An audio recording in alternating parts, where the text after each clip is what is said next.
Simpati Dua Batang Utara, Bapak Rahmat SPD MM yang hari ini sedang ada kepentingan mempersiapkan PPDB tahap kedua.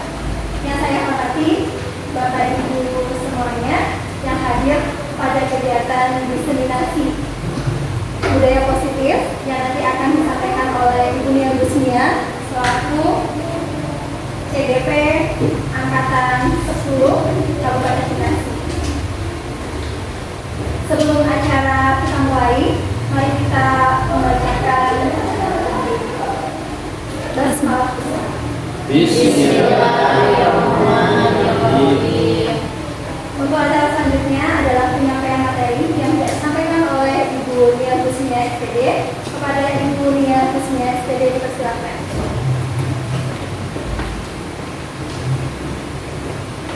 Terima kasih Bu Diana. Assalamualaikum warahmatullahi wabarakatuh. Waalaikumsalam warahmatullahi wabarakatuh.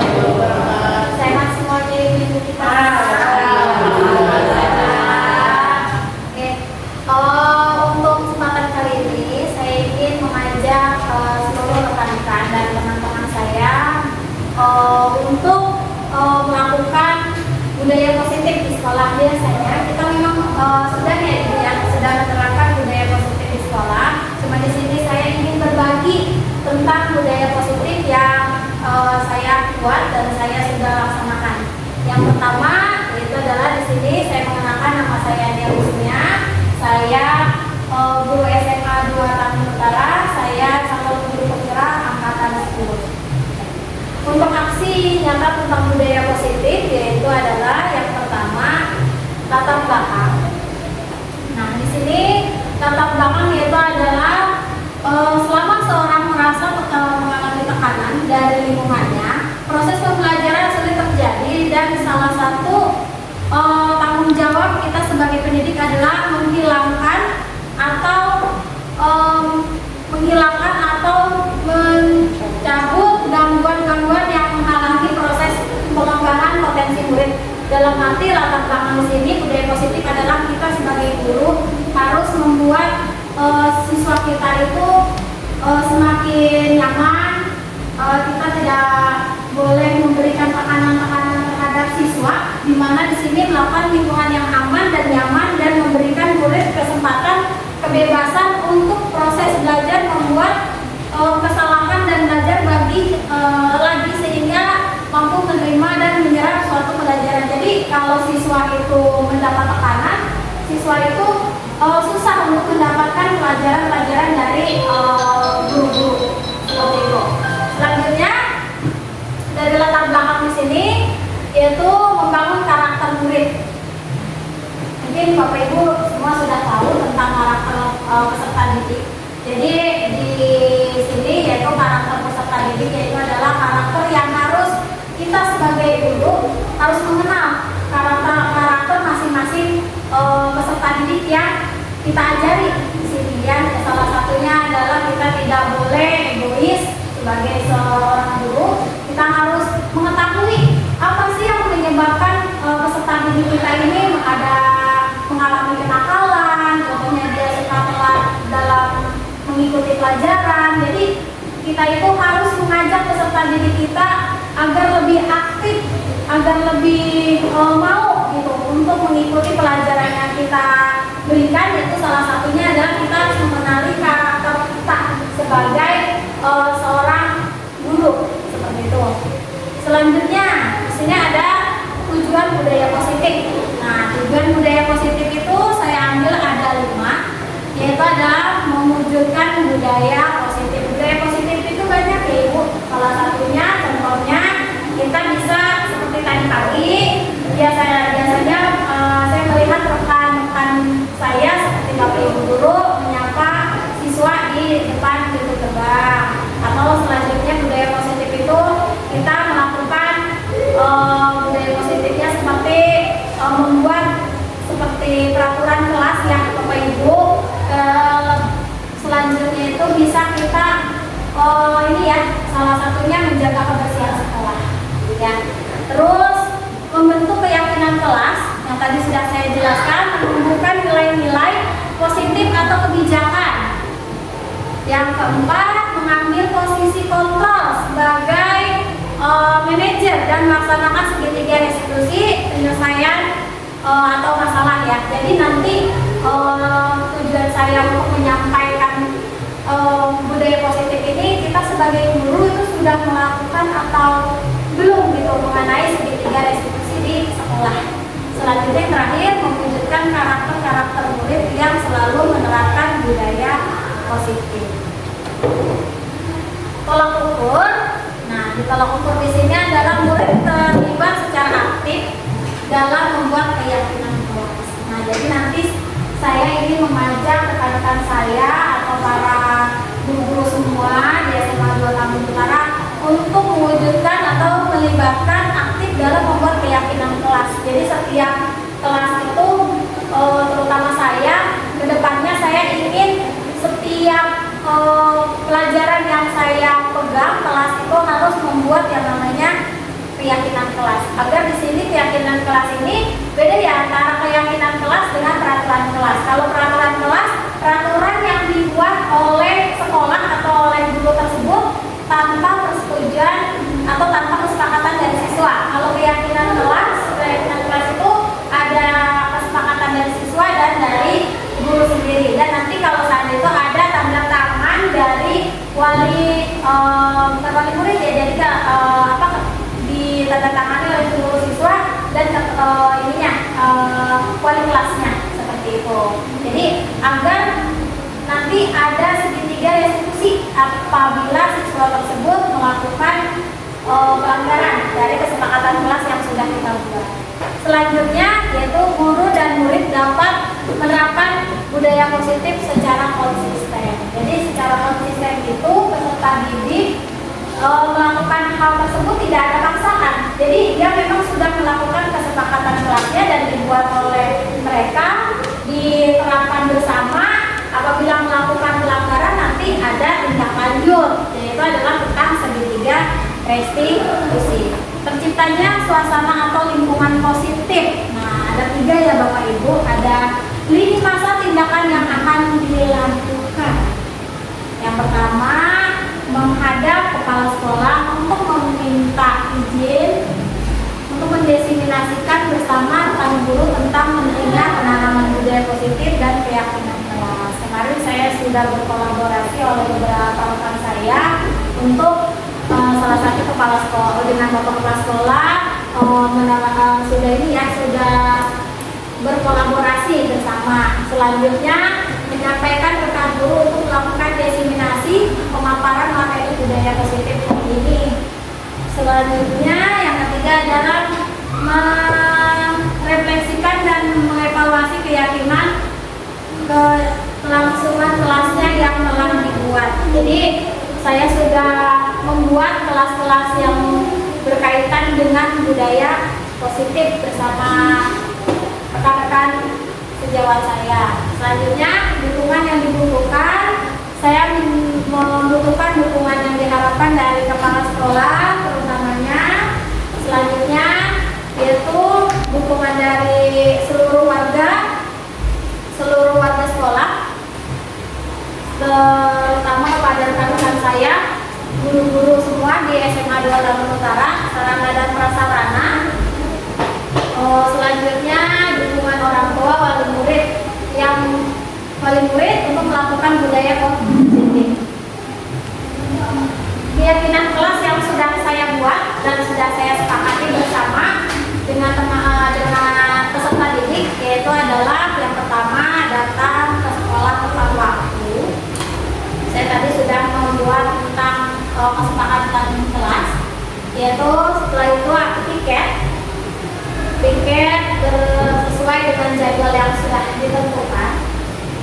Selanjutnya wajib memakai seragam yang sudah ditentukan oleh sekolah. Terakhir yaitu perilaku sopan santun dan saling menghargai satu sama lain. Nah, ini salah satu contoh budaya budaya positif yang termasuk dengan keyakinan kelas 11 IPS 4 atau IPS 4. Selanjutnya segitiga restitusi. Nah, mungkin kalau saya bacakan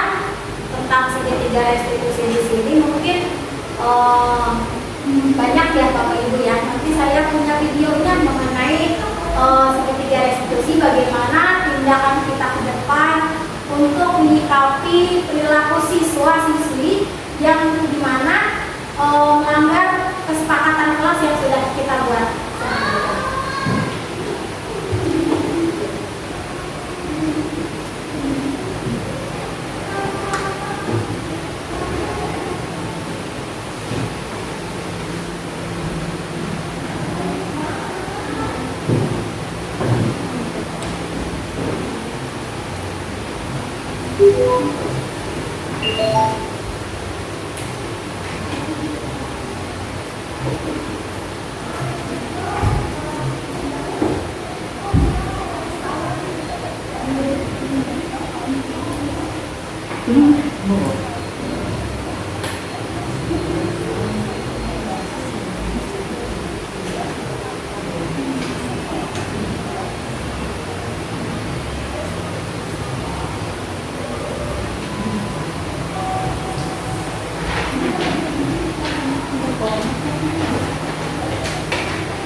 Benar.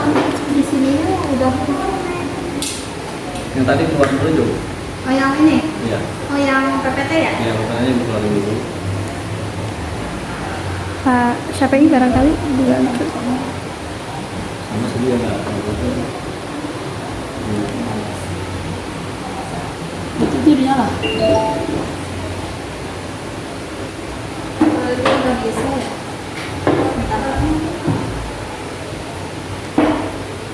Tutup ya? Pakai ini, itu juga bisa colokan.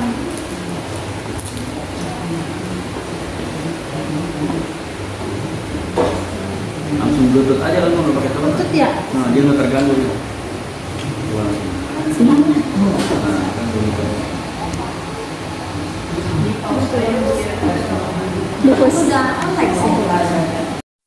Marilah kita nonton salah satu contoh segitiga restitusi. Video yang akan kita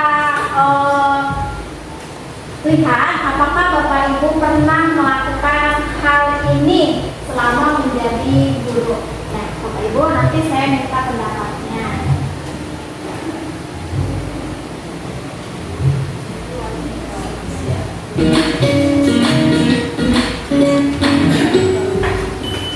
Salam bahagia Ibu Bapak Guru hebat. Dalam penerapan disiplin positif restitusi, salah satu program yang dikembangkan adalah 5 posisi kontrol. Posisi kontrol dalam restitusi adalah proses perjalanan seorang didik agar dapat mengenali dirinya. Pada video kali ini, kita akan membahas tentang 5 posisi kontrol yang dikembangkan oleh Diane Goshen dan contoh penerapannya.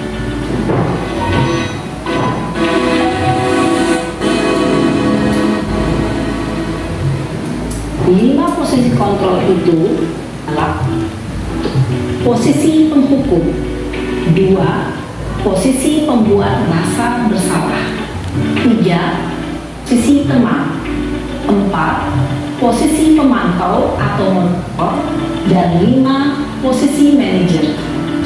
Untuk lebih memahami kelima posisi tersebut, mari kita saksikan kasus Naren yang terlambat hadir 20 menit di sekolah dan melihat bagaimana kelima posisi kontrol dalam masalah tersebut.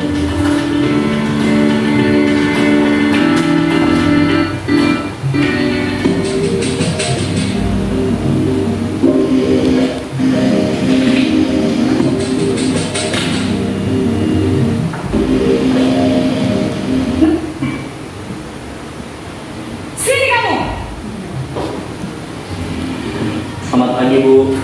Selalu terlambat. Kamu deh pas terlambat.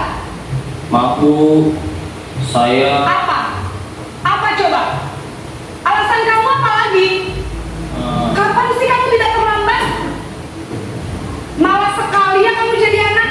saya Dasar bekas. Gak kapok-kapok sih kamu. Sudah berapa kali terlambat?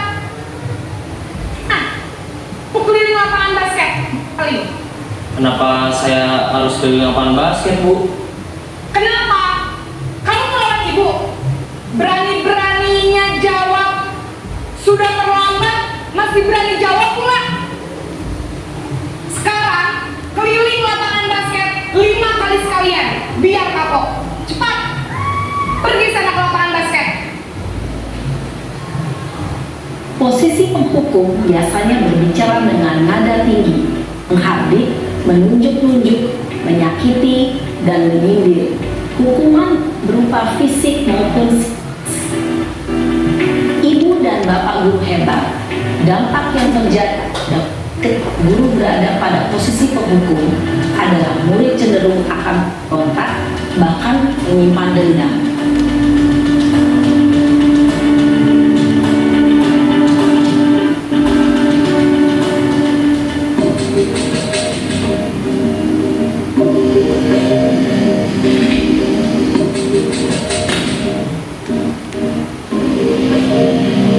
Naren!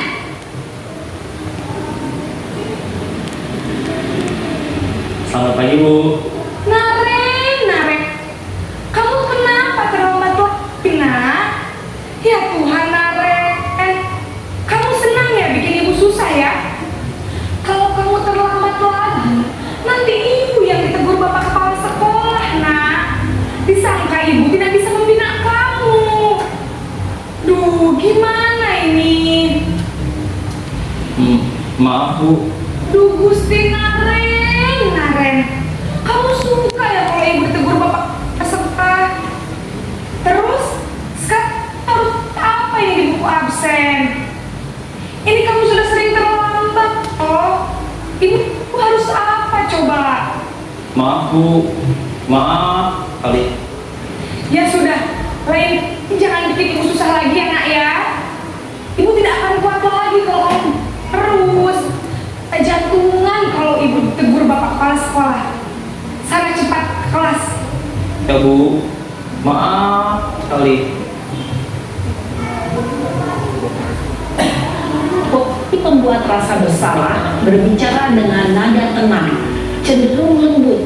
Namun kata-kata yang diutarakan membuat murid merasa menjadi orang yang gagal, memandang buruk dirinya sendiri, merasa tidak berharga, tidak sanggup membahagiakan orang lain. Ketika guru mengambil posisi membuat rasa bersalah, murid akan menganggap diri yang bersalah dan ia akan menyimpan emosi negatif tersebut di dalam dirinya.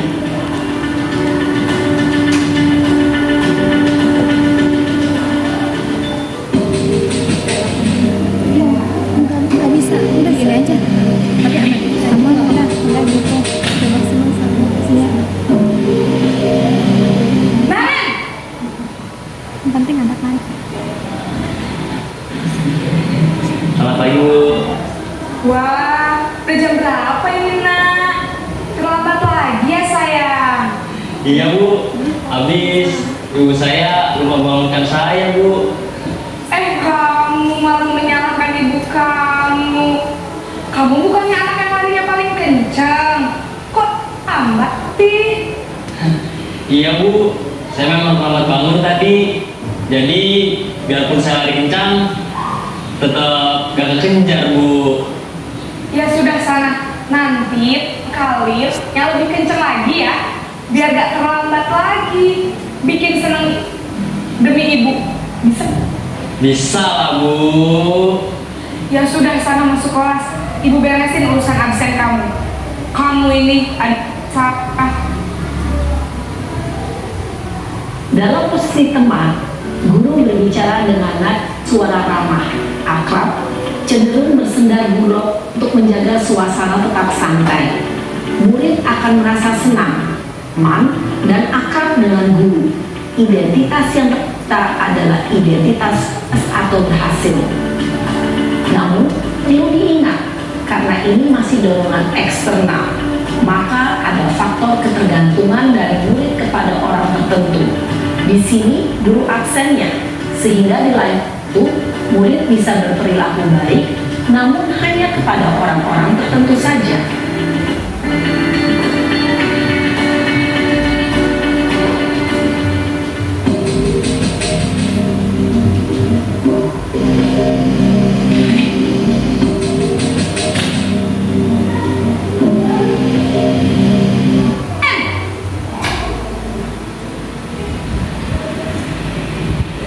Selamat pagi, Bu.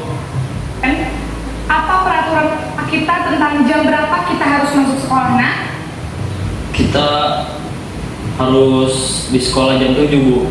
Iya betul, sekarang sudah jam 7.20. Naren sudah tahu konsekuensinya jika terlambat.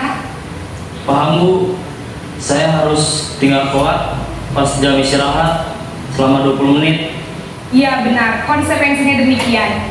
Jadi nanti jam 30 pas istirahat, kamu harus tinggal di kelas, kerjakan tugas tambahan untuk ketertinggalan kamu, ya?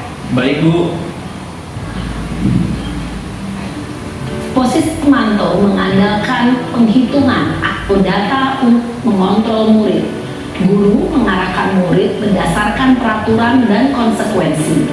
Seorang pemantau menunjukkan bahasa tubuh dan ekspresi wajah yang datar dan cenderung formal.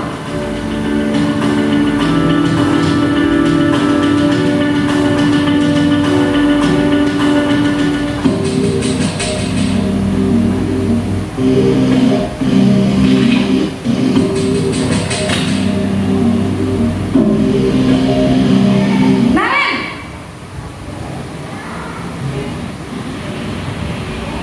Selamat pagi Bu. Selamat pagi Naren. Maaf Bu, saya terlambat. Ya, sekolah masuknya jam 7, sekarang sudah jam 7.20. Jadi sekarang bagaimana ini Naren? Maaf Bu, saya setel alarm saya semalam. Baiklah, menurut kamu, keyakinan sekolah yang mana yang perlu kamu tingkatkan? Menghargai diri sendiri dan orang lain mungkin ya Bu. Setuju. Jadi, apakah Naren meyakini prinsip saling menghormati tersebut? Iya Bu, saya meyakininya. Apakah Naren bersedia memperbaiki masalah keterlambatan ini? Bersedia Bu. Bagaimana kamu akan perbaiki masalah keterlambatan ini? Saya akan coba untuk tidak lupa menyetel alarm saya Bu. Baik, kalau Naren lupa menyetel alarm di rumah, ada orang yang kira-kira bisa bantu mengingatkan tidak? Ada Bu, kakak saya, Kak Emma. Ada lagi selain Kak Emma?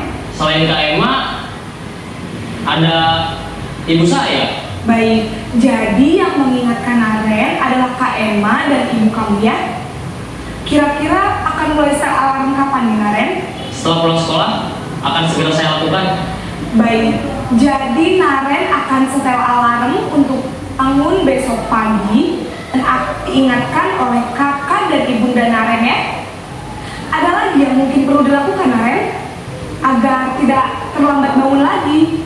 Tidak ada Bu. Baik Naren, terima kasih untuk kerjasama kamu. Sekarang kamu perlu kembali ke kelas untuk belajar. Baik Bu, terima kasih. Posisi manajer adalah posisi kontrol yang disarankan untuk membimbing murid memiliki sikap disiplin yang positif, yaitu murid yang mandiri, bertanggung jawab, dan dapat memecahkan masalah. Tujuan dari posisi ini adalah agar murid dapat berefleksi atas tindakannya. Guru akan dengan tulus memberikan pertanyaan bermakna, sehingga membuat murid dapat belajar dari kesalahannya dan mencari sebuah solusi untuk menyelesaikannya. Ibu dan Bapak guru hebat, setelah mengamati adegan kelima posisi kontrol tadi, kira-kira posisi mana yang paling ideal? Posisi mana yang dapat menunjang motivasi intrinsik murid? Ya, tentu posisi manajer. Posisi ini memang posisi ideal yang ingin dituju setiap pendidik. Pada posisi inilah, guru dapat menerapkan disiplin positif yang berpihak pada murid, yang memerdekakan murid. Perjalanan seorang pendidik tentunya tidak mudah untuk sampai pada posisi seorang manajer. Namun, tujuan kita pasti, yaitu menciptakan murid-murid yang mandiri, merdeka, dan bertanggung jawab. Semoga penggambaran 5 posisi kontrol yang telah diperlihatkan ini dapat menjadi ajang refleksi bagi kita semua agar dapat terus mengasah dan menerapkan disiplin positif yang memerdekakan murid. Mari terus berlatih dan bersemangat. Selamat menerapkan. Salam dan bahagia Ibu dan Bapak guru hebat.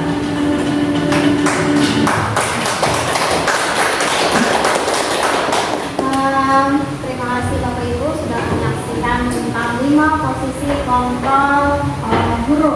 Apa saya ingin Bapak Ibu untuk berpendapat, adakah pengalaman dari 5 posisi kontrol yang tadi sudah kita lihat bersama. Adakah Bapak Ibu yang mau mengomentari 5 posisi kontrol pengalaman pribadi? Ada masalah? Ya, silakan. Iya, selamat siang Ibu ya. Saya Ibu Kus. Senang juga. Ya. Kebetulan saya mengajar pelajaran seni budaya yang kemarin itu di kelas 11 ya. Itu saya ada kasus yang terakhir itu tentang pengumpulan tugas. Kita sudah bicarakan dengan kelas, ada tanggal batas waktu pengumpulan. Nah, kemudian karena itu dikumpulkan secara berkelompok. Karena setelah melewati batas waktu, ternyata ada beberapa siswa itu yang belum mengumpulkan. Nah, dari situ saya kemudian memanggil siswa tersebut yang pertama kemarin memang dari pengunjungnya ada dan yang belum ada. Nah, dari situ saya bicara dengan mereka. Kesepakatan kemarin sudah kita buat itu adalah membuka cara kelompok dengan batas waktu tanggal 26 ya. Nah, dari kesepakatan yang terjadi setelah mengumpulkan batas waktu itu dan berarti kita akan mengumpulkan secara individu. Nah, mereka juga mengerti, saya mengerti. Akhirnya mereka saya tanya, terserah kalian mau mengumpulkan kapan? Karena saya harus mengumpulkan nilai untuk nilai semester kedua saya bilang gitu. Dan ulangan itu kan terakhir hari Rabu dari mereka masih ada waktu 1 minggu lah. Kemudian mereka bilang saya terakhir pas hari terakhir mengumpulkan. Oke, saya catat beberapa siswa. Terus ada yang bilang saya besok langsung. Oke, lebih baik cepat lebih baik saya bilang gitu. Dan ternyata sebelum ulangan selesai pun mereka telah mengumpulkan tugas mereka secara individual itu di meja. Jadi pengalaman juga sebenarnya karena memang sudah ada kesepakatan lebih dahulu, kemudian kesepakatan itu mereka langgar dan mereka hanya meminta maaf dan akhirnya mereka mempunyai cara mandiri dan tanggung jawab. Oke, terima kasih Bu Kus. Oke, untuk yang saya tangkap dari percakapan Bu Kus bersama siswa itu sudah mau mencapai tentang segitiga restitusi. Gitu. Jadi pemanggilan siswa terhadap individu yang memang belum mengerjakan tugas. Seperti itu. Terima kasih Bu Kus atas tanggapannya. Untuk yang lain Bapak Ibu, mungkin ada yang mau bercerita mengenai pengalaman? Tidak ada. Kalau tidak ada, saya akan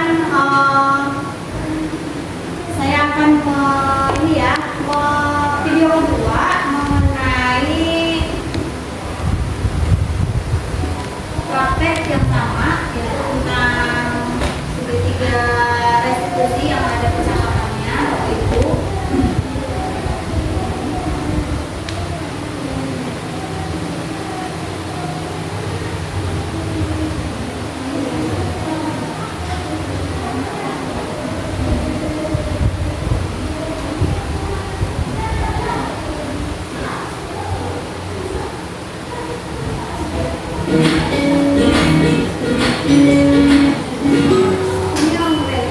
Salam dan bahagia Ibu dan Bapak Guru hebat. Pada video kali ini kita akan membahas tentang satu program disiplin positif yang diterapkan di lingkungan sekolah yang dikenal dengan nama restitusi.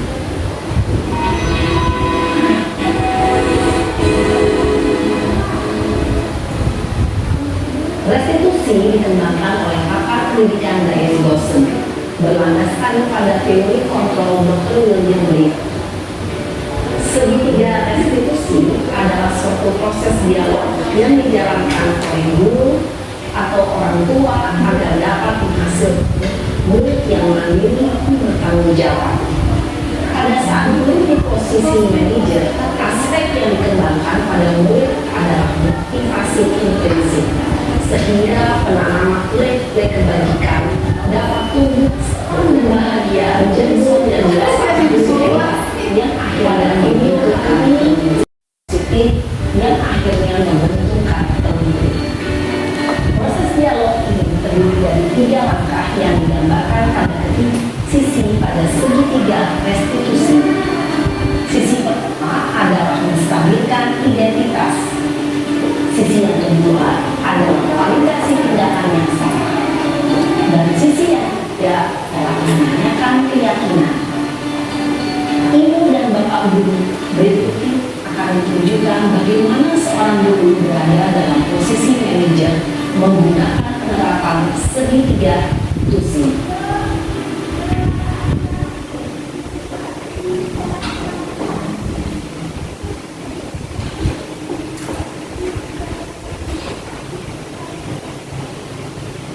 Siang, Pak.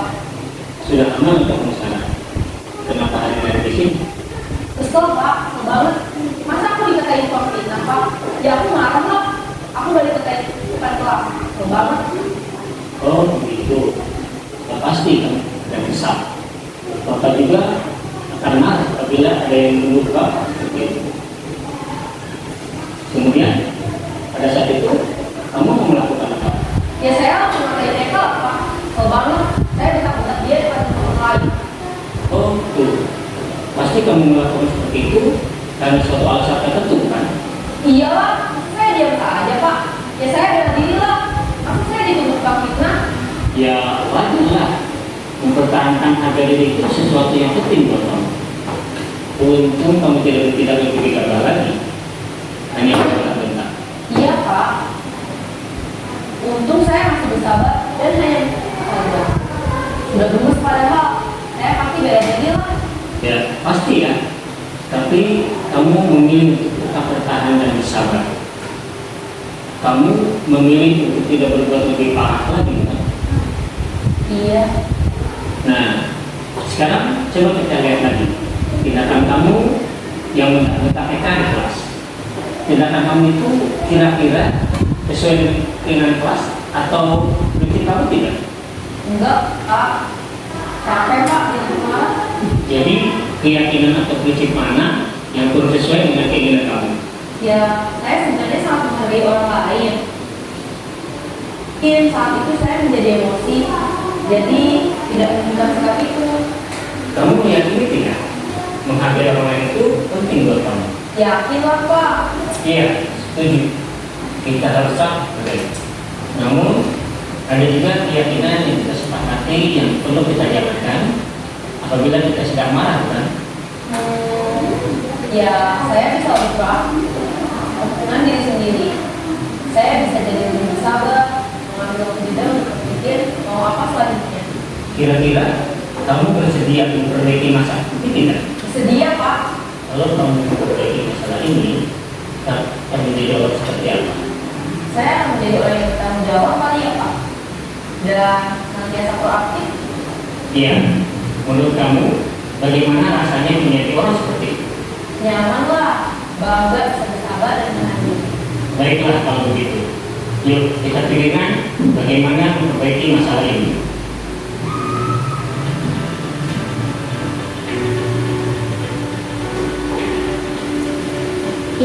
Baku hebat.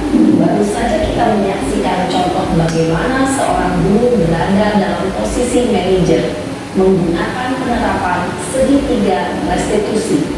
Kita bahas satu persatu. Sifat menstabilkan identitas berdasarkan bahwa membuat kesalahan adalah bagian pembelajaran.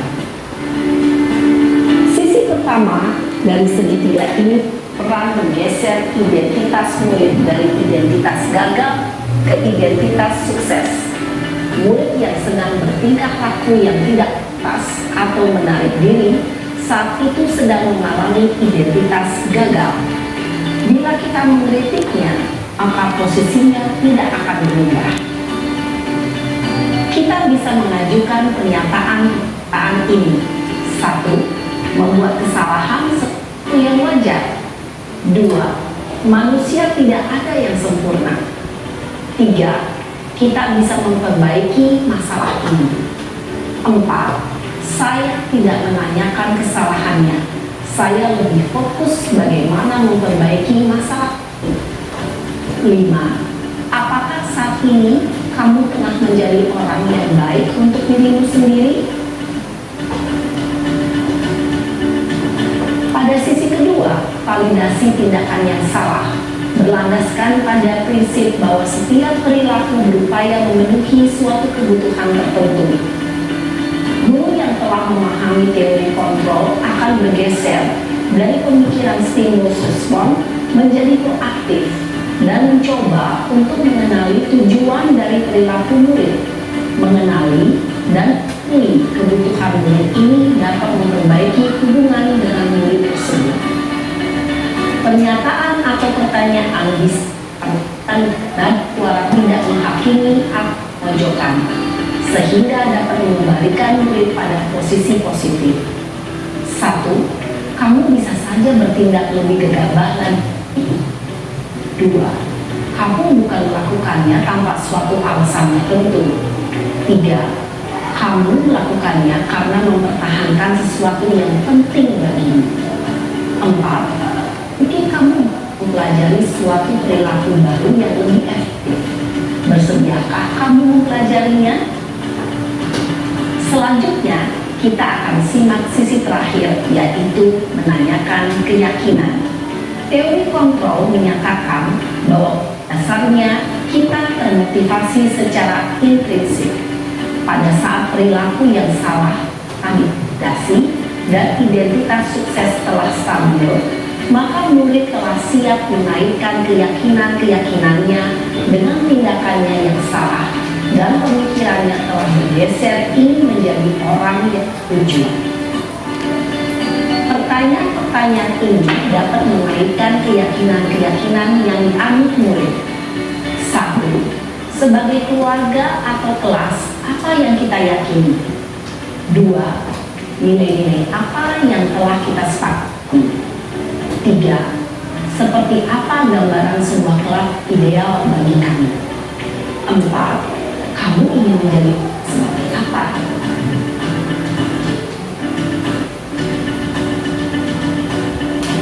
Dalam menerapkan segitiga restitusi, perlu diperhatikan beberapa hal, yaitu 1. Perilaku yang perlu dikaitkan dengan nilai-nilai atau keyakinan-keyakinan yang telah disepakati atau dituju. 2. Kesediaan orang yang melakukan kesalahan untuk memperbaiki masalah. 3. Pemecahan masalah sebisa mungkin relevan atau memiliki hubungan dengan masalah yang ada. 4. Usaha. Perlu adanya suatu usaha perbaikan dari pihak yang berbuat kesalahan. 5. Waktu. Perlu didedikasikan waktu dari pihak yang berbuat kesalahan. Tanyakan kapan akan mulai diberlakukan usaha untuk memperbaiki masalah. Dengan memahami penerapan segitiga restitusi, diharapkan guru dapat menerapkan posisinya sebagai manajer dengan mengajukan pertanyaan-pertanyaan bermakna yang dapat membuat guru menjadi lebih percaya diri, bertanggung jawab, dan mandiri. Nah, ibu bapak guru, tidaknya mengikuti ketiga tahapan dalam segitiga restitusi bergantung pada ringan beratnya suatu permasalahan. Misalnya, bila permasalahan tersebut ringan, maka tidak perlu dijalankan secara berurutan. Bahkan bisa semudah menanyakan apa keyakinan yang kita sepakati. Dengan menjalankan segitiga restitusi, dengan mengajukan pertanyaan-pertanyaan bermakna, diharapkan murid menjadi lebih kuat secara pribadi, dapat membuka wawasan murid agar dapat menyelesaikan permasalahannya sendiri, semakin percaya diri, mandiri, dan merdeka. Salam dan bahagia, ibu bapak guru hebat. Ibu bapak guru hebat semuanya ya. Bapak Ibu sudah menjelaskan tentang segitiga restitusi yang mungkin tadi sudah kita dengarkan dari perwakilan bukus ya bukus. Mungkin kalau tadi bukus secara langsung, nah kalau ini tadi ada tahapan-tahapannya. Pertama yaitu adalah validasi tindakan. Kita menanyakan anak tersebut seterusnya ya kondisinya kenapa seperti itu. Yang kedua adalah keyakinan, mengapa dia melakukan hal itu kepada temannya. Yang terakhir adalah salah satunya yang tadi saya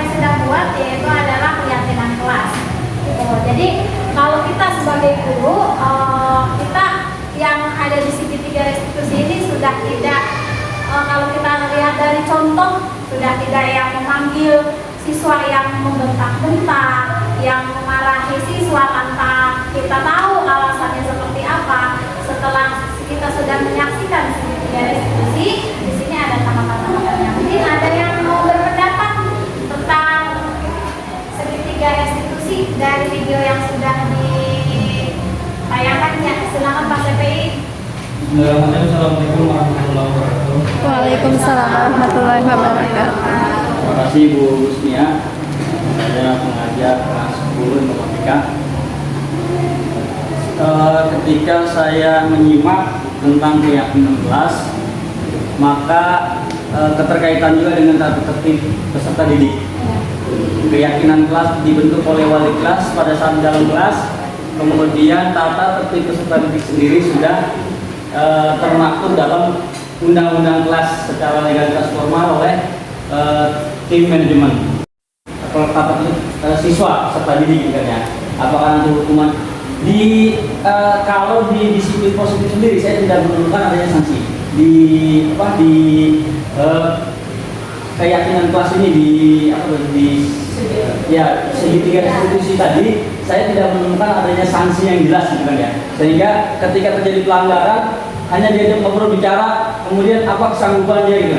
Sementara dalam satu yang namanya ada reward pasti ada punishment gitu ya, dan itu sesuatu yang normatif gitu seharusnya gitu. Tapi di dalam kurikulum Merdeka ini saya tidak selalu menemukan kita seolah-olah sebagai manajer tapi tidak ada mendukung gitu ya. Nah itu menurut saya secara pribadi gitu ya, seperti kadang-kadang ada sesuatu terganjal saya gitu. Loh kok kita gini kan, saya pernah buat kesepakatan dengan kelas, bila mana kamu punya bukti, karena terjadi yang tadi di video tadi ada saling fitnah gitu ya. Karena uang hilang itu kan pasti tidak nyaman di kelas. Ada yang merasa tertuduh, ada yang merasa enggak gitu. Kita sudah koordinasi juga dengan pihak BP, karena kita, bukan bidang kita soal kriminal itu ya. Tidak ketemu sampai sekarang siapa pelakunya. Hanya kita membuat satu kesepakatan kelas saja. Bila mana kamu punya bukti, misalkan dalam bentuk video atau sebagainya, kirim ke Bapak, maka kita sepakati anak ini harus keluar. Akan saya sampaikan kepala sekolah, akan saya sampaikan juga. Dan orang tuanya tentu kita panggil. Kita punya kesepakatan itu secara karena memang ada satu secara lisan. Nah, inilah bentuk-bentuk sanksi, kemudian bentuk-bentuk tata tertib sekolah yang harus diperjelas, yang harus disosialisasikan dengan gamblang gitu kan. Apa sih perlu ada juga, tetap sanksi harus perlu ada juga. Jadi kita tidak boleh bicara, boleh kalau itu kan mungkin kalau di level ini sepertinya hanya seolah-olah pelanggaran-pelanggaran kecil, pelanggaran biasa gitu yang bisa diobrolkan. Tapi ketika sudah pelanggaran kriminal sebagainya gitu ya, nah itu bagaimana? Gitu. Kalau saya dulu pengalaman ketika dulu sebelum itu banyak sekali yang di DO, di drop out anak-anak itu, panggil orang tuanya sudah ada bersama mereka, anak-anak ini senjata tajam, kemudian mabuk-mabukan, miras narkoba. Nah itu harus ada penjelasan. Kemudian juga terkait dengan kedisiplinan berpakaian siswa itu harus perlu sosialisasi yang lebih menyeluruh, sehingga kita nanti ketika ada keyakinan kelas lebih mudah menerapkannya di kelas. Jadi tidak juga ada anak yang bilang, Pak, si kelas ini enggak, kelas ini enggak. Itu saya alami gitu. Jadi saya sendiri jadi ketika mengambil keputusan sebagai manajer juga seperti banci, masih bimbang ini saya mau tegas sini bimbang juga akhirnya saya jadi teman pun saya salah gitu ya. Kalau jadi teman pun saya salah. Jadi manajer saya nah itu kira-kira posisi seperti itu bagaimana tepatnya ini? Kita jadi serba salah sebagai pendidik gitu ya. Mungkin itu aja sih dari saya, ada banyak nanti nggak selesai 2 jam. Terima kasih. Yang lain mungkin terima kasih. Terima kasih Pak Sapei atas pertanyaannya terus sama pengalamannya Pak Sapei juga. Dan mungkin Bapak Ibu yang mau menanggapi atau langsung saya jawab. Langsung saya jawab aja kali Pak Sapei. Oke Pak Sapei, tentang tata tertib dengan keyakinan kelas itu berbeda. Yang saya tahu ya Pak ya. Karena yang saya pahami dari saya mengikuti CGP ini, saya pernah bertanya sama dengan yang Pak Sapedi waktu itu saya menghadapi Jun dengan pasir. Saya bertanya hal yang sama dengan Pak Sapedi. Saya bilang bagaimana kalau kejadiannya siswa yang lebih dari ini gitu, contohnya sekedar uang hilang, kriminal yang tadi Pak Sakai tanyakan. Saya pernah menanyakan. Nah di sini segitiga restitusi, sebelum saya menjelaskan ke segitiga, ada tata tertib ya Pak ya. Nah kalau tata tertib itu dibuatkan sama sekolah saja tanpa adanya persetujuan dari siswa. Nah sedangkan kalau segitiga restitusi, saya sebagai guru, saya dan Pak Sakai juga mau membuat sebuah program di mana segitiga restitusi itu kesepakatan kita bersama siswa di kelas, tidak menyampingkan tata tertib yang dibuat dengan sekolah, tidak, tetap tata tertib tetap dibuat oleh sekolah.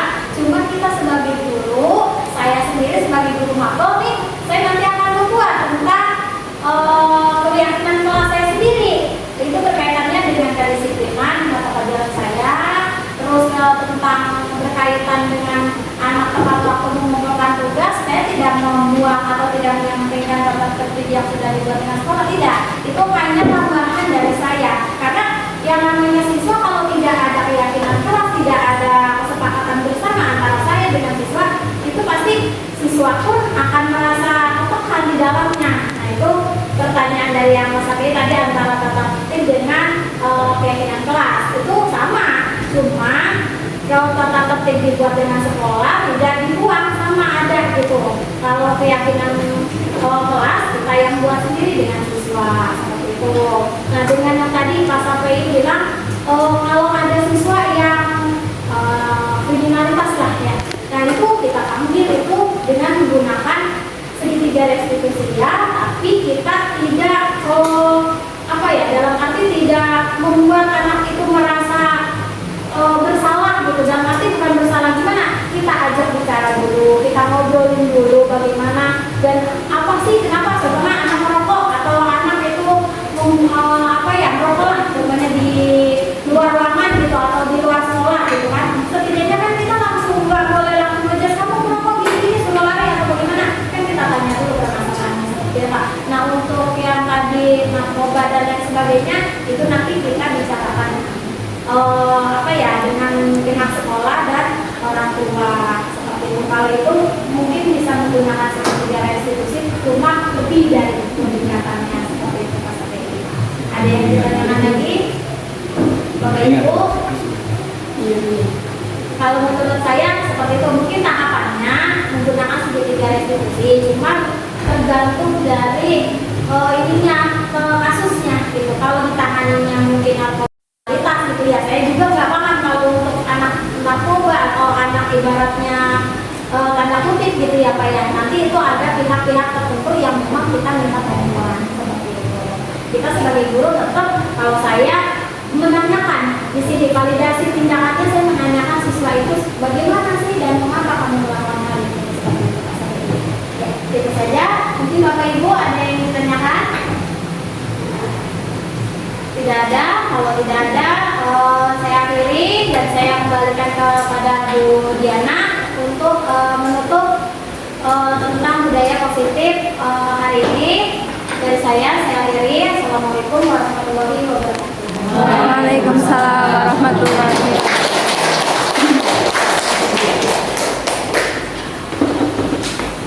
Ya. Oke. Terima kasih Bunya atas paparan materinya. Semoga materi hari ini bermanfaat untuk Bapak Ibu semuanya dan untuk kita semuanya, supaya sekolah kita menjadi sekolah yang lebih baik lagi. Barangkali sudah cukup jelas saya memberi kesimpulannya. Jadi segitiga budaya positif harus diterapkan di sekolah kita, dan kita harus memahami bagaimana posisi kontrol guru ya, dan kita ada di posisi mana. Untuk juga ada hukum, kemudian ada posisi sebagai teman, kemudian posisi yang paling bagus posisi apa? Manajer. Nanti yang paling baik adalah posisi manajer. Tapi apabila di saat tertentu kita posisinya sebagai teman, kita bisa menyesuaikan, akan tetapi tetap berusaha untuk di posisi yang terbaik.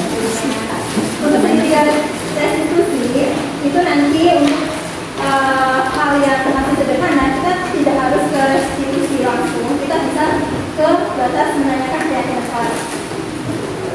Kemudian kesimpulan lain yang saya dapatkan dari pemaparan ibunya SPD, apabila tingkat kriminalitas atau tingkat kesalahan siswanya sudah harus melibatkan oleh semua pihak seperti orang tua dan mungkin penegak hukum, itu juga diperbolehkan gitu ya. Iya betul, Bu. Barangkali cukup sekian untuk materi